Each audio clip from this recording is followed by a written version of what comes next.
Hello from Reggio Calabria, a small town in South Italy where I've been teaching English for the last 6 months now, probably around 6 months, and where we're under lockdown as the whole country is. So I thought I'll make a series of vlogs to document how it is to live under these conditions.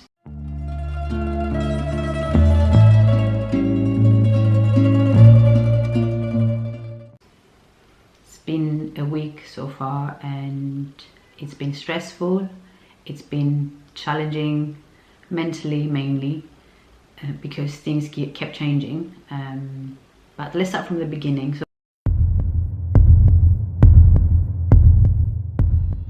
about 2 weeks ago, I remember it was on a Wednesday because I was teaching at a media school, and just before my lesson I got a message, news from BBC saying that Italy will close all of their schools for about 10 days. So all of the kids were asking me whether we were going to have the lesson on that day, whether the schools were going to close. I had no idea. I couldn't say anything because I didn't know. Immediately after that message, another one followed, again by BBC News. Other news websites are available. It's just I don't speak Italian, and that's where I get all my news from. So the following message saying that it hasn't been confirmed yet. Well, it hadn't at the time, but a few hours later it was confirmed that all of the schools were to close until the 15th of March.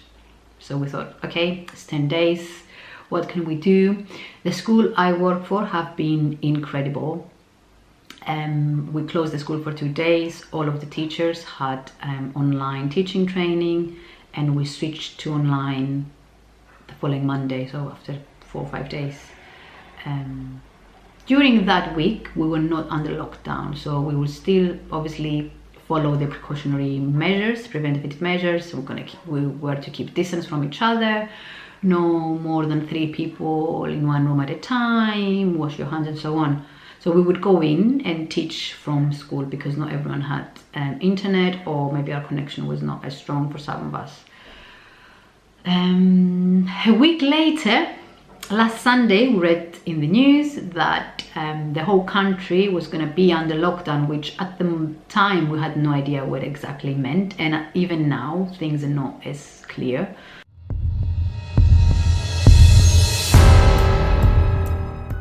But from that Monday, we would only go to school if we had to. So if we had to teach, and whoever had connection, internet connection, were to teach from home. So I have been teaching from home since Thursday, Friday probably, and I will continue to be planning lessons and teaching from home.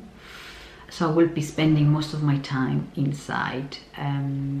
I've never experienced anything like it in my life. So you have to queue at the supermarket because they don't allow more than a few people in at a time. We have to show a self-clarification form that we're out for specific reasons. You're allowed to be out only for 4 reasons: to go to work, to come back from work, to go to the supermarket, and emergency, so pharmacists and so on. So the school, who has been amazing, prepared these letters for us. I'm not going to show you the details because it has my name and details on it, personal details. So it basically states that I, Eleni, blah blah blah, born on that date in that city, living in this street in Reggio, I'm only out for a specific reason. The reason stated that down here, so it has all 4 reasons. So you have to have this letter with you at all times because you might be stopped by the police and asked to justify why you're outside.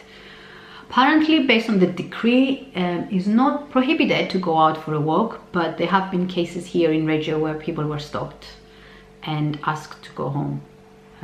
So we avoid going outside unless it's necessary.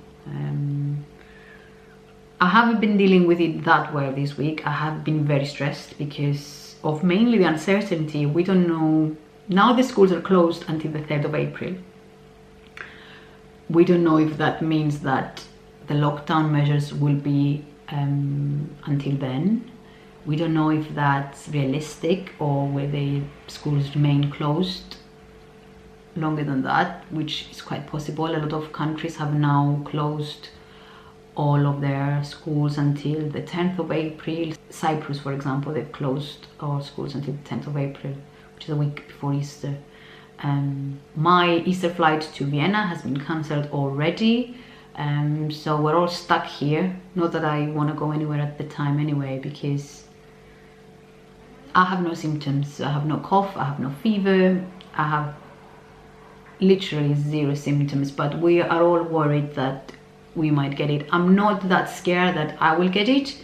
I'm scared that I will get it and I might transmit it to someone else who might be in a vulnerable group, like older people, people with other underlying health conditions.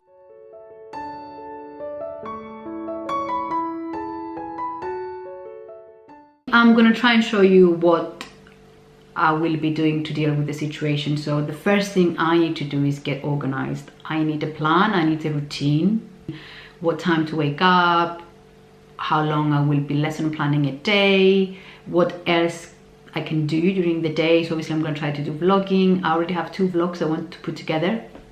One of them is Palermo, which was months ago, and one of them in Barcelona recently, but I never had the time because I was teaching full time.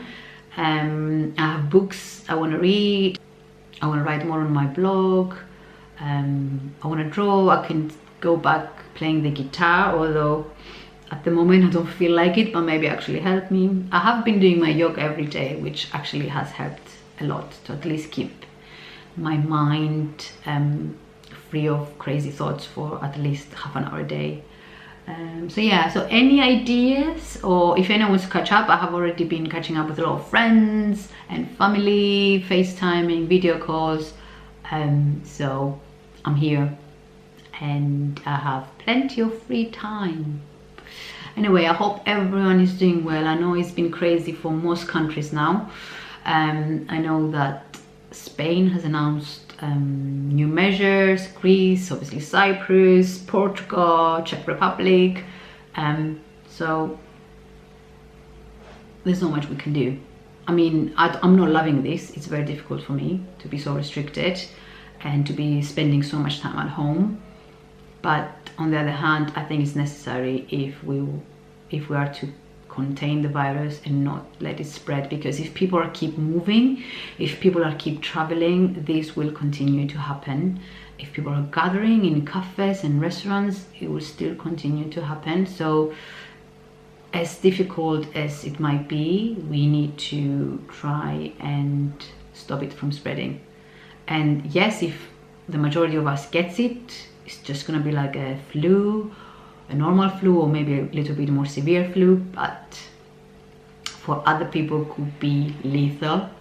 People have been dying from this disease, so keep your parents, your grandparents, your family or friends who have any other conditions, keep them safe.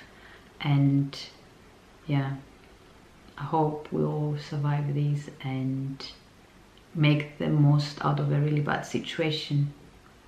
I reckon I will personally always remember this. The year I decided to quit my job and travel, and I ended up in a lockdown situation in South Italy. Anyway, I'm gonna let you go because I need to tidy up. My flat is a mess at the moment because I've been at home, and my flat is as messy as my head is. So if I put my flat in order, I'll probably have put my mind in order. So this is the laptop I use for work, for online lessons. I have some books.